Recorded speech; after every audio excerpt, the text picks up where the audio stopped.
Why does education matter for our region? It's because it's one of the biggest economic mobility engines we have.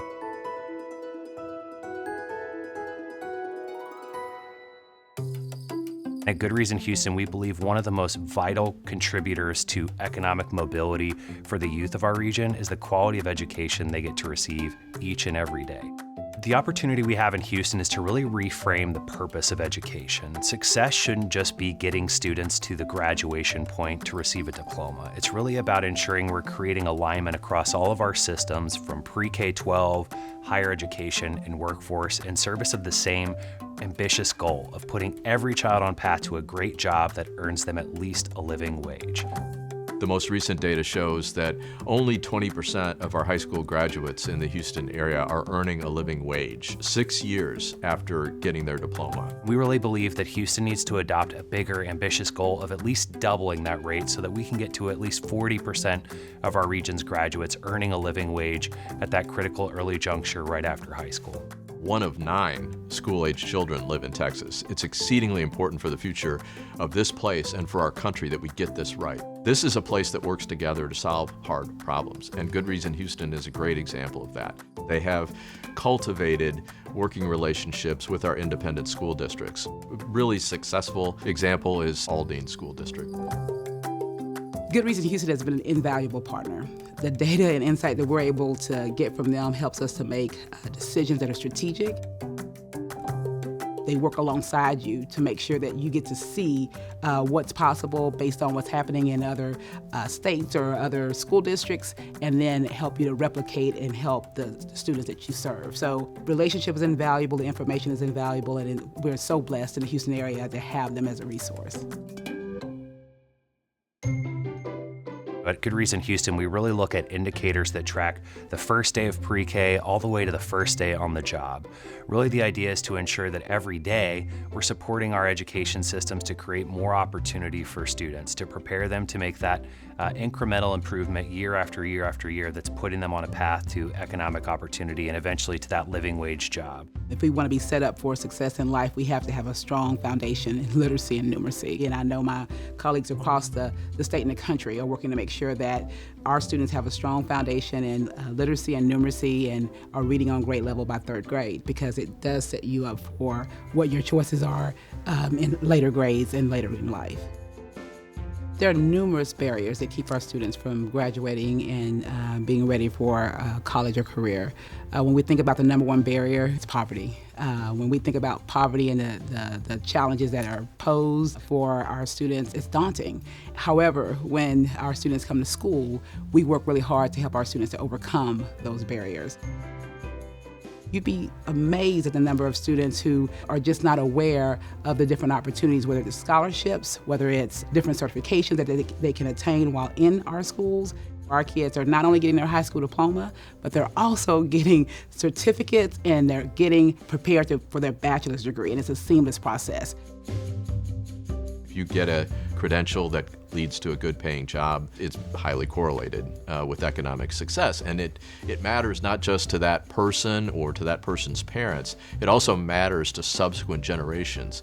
Once you break people out of the cycle of poverty, then you can change the trajectory for them and for their descendants as well. It has a multiplier effect. We must rise to the occasion and make sure that our kids are equipped to take on those great dynamic jobs. Because think about it, those jobs can be life-changing, especially for students who are first-generation students, students who are new to our country, students who are new to just the promise of the American dream. People will see people succeeding, people in their neighborhoods succeeding. That helps define mobility too. If you live in a neighborhood where there are people who are successful, you see it as something that you can accomplish too. One of the great selling points for Houston when we're talking about companies locating or expanding here is that we have a workforce that's 3.5 million strong. Workforce matters. It matters to our businesses. It matters in terms of people looking to locate here. So it matters for our economic development, which in turn matters for our tax base and our public services that are available and everything else. It all starts with having people who have a good job. There's no other way that you can make a more positive difference for today and in the future than through education. Education reform can sound tricky, but really it's simple. It comes down to having great teachers in the classrooms and giving the teachers the resources they need and the support they need to make the difference. The zip code shouldn't determine destiny. Really think about a future where every family and every neighborhood of our community has the confidence, the trust, and the knowledge and knowing that every day they're sending their child to a neighborhood school that is preparing them for a life of choice, that is putting them on a path to be ready for rigorous career opportunities that are going to be both about shaping the future of our region, but more importantly, fundamentally about altering the trajectory of their lives. That means we have to have alignment with not just our educators, our superintendents, and their teams, but it also means our elected officials. The Texas legislature passed House Bill 8.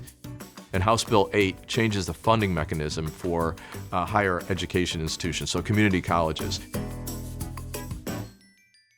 They're now going to be funded based on producing credentials of value, credentials that will earn you a better wage. And they didn't just change the funding mechanism and the incentives on the schools, they also put another $680 million into our community college system in the state of Texas. So that's going to be a big mover in producing better economic outcomes for our students. We're a region that has led the country in terms of things like energy, healthcare, space exploration, and engineering. And if we intend to still be at the vanguard of the industries that are going to shape the future of our country and of our national position in the world, we also have to invest in our talent and ensure that the people who call Houston home are given first access to the great educational opportunities that prepare them for the jobs that are going to fuel our future as a community. What makes Houston unique is that what happens here really matters for our state and for our nation. When you think about the fact that nearly 1 million school-age kids are living right here in the Houston area, attending one of nearly 1,000 public schools, that's nearly 1 in 5 kids in Texas that are educated right here in Houston. So it really is true that what happens for the residents of our region, they don't just matter for the sake of the greater Houston area and our future, but also for our state and for our country.